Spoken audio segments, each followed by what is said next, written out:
Ready start. Bharat और America के बीच व्यापार समझौते का अंतिम स्वरूप में पहुंचना अभी बाकी है, लेकिन इस बीच इसके अहम बिंदुओं के नफ़े नुकसान के मसले पर जो बहस चल रही है उसके असर भी सामने आ रहे हैं। गौरतलब है कि दोनों देशों के बीच व्यापार समझौते के शुरुआती स्वरूप में कई अन्य अमेरिकी वस्तुओं सहित कुछ दालों पर भी भारत की ओर से शुल्क कम या समाप्त करने की खबर आई थी, मगर भविष्य में भारतीय कृषि के और किसानों पर इसका व्यापक असर पड़ने की आशंका जताई गई।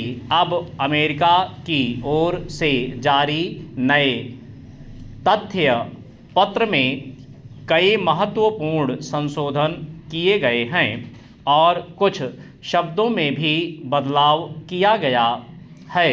मसलन समझौते के प्रारूप में पहले जहां भारत की ओर से $500 अरब से अधिक मूल्य के अमेरिकी उत्पाद खरीदने को प्रतिबद्धता बताया गया था, वहीं संशोधित संस्करण में इसे खरीदने के इरादे के रूप में पेश किया गया है।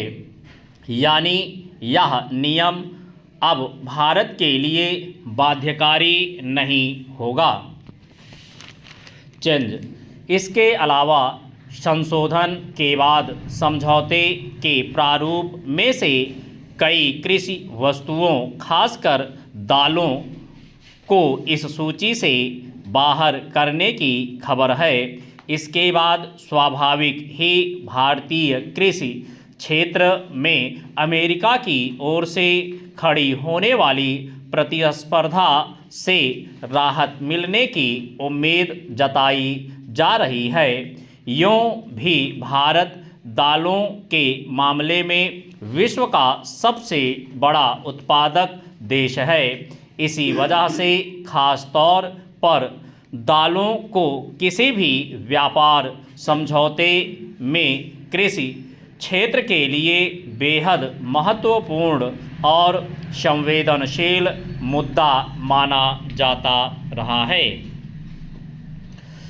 हाल ही में जब दोनों देशों के बीच व्यापार समझौते में सहमति के स्तर तक पहुंचने की खबरें आई थीं, तब अमेरिका की ओर से शुल्क 18% करने सहित इसके सकारात्मक पहलुओं की खासी चर्चा हुई थी, मगर कृषि तथा अन्य उत्पादों के संबंध में भारत के रुख को लेकर कई तरह की चिंता भी उभरी थी। यह आशंका जताई गई कि अगर अमेरिकी कृषि उत्पादों तथा अन्य वस्तुओं को भारत में निर्बाध छूट दी गई तो यहाँ के कृषि क्षेत्र पर इसका व्यापक असर पड़ेगा। इसीलिए किसानों की ओर से विरोध के स्वर भी उभरे। विपक्षी दलों ने भी ऊर्जा सुरक्षा और किसानों की अनदेखी का आरोप लगाया। चेंज।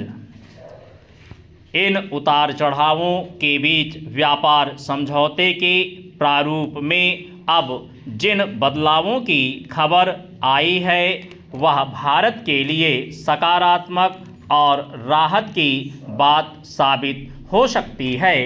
इसमें कोई दो राय नहीं कि भारत और अमेरिका के बीच कारोबारी साझेदारी कसौटी पर तभी उचित साबित हो सकती है जब इसमें परस्पर और समान हित पर आधारित शर्तें शामिल हों।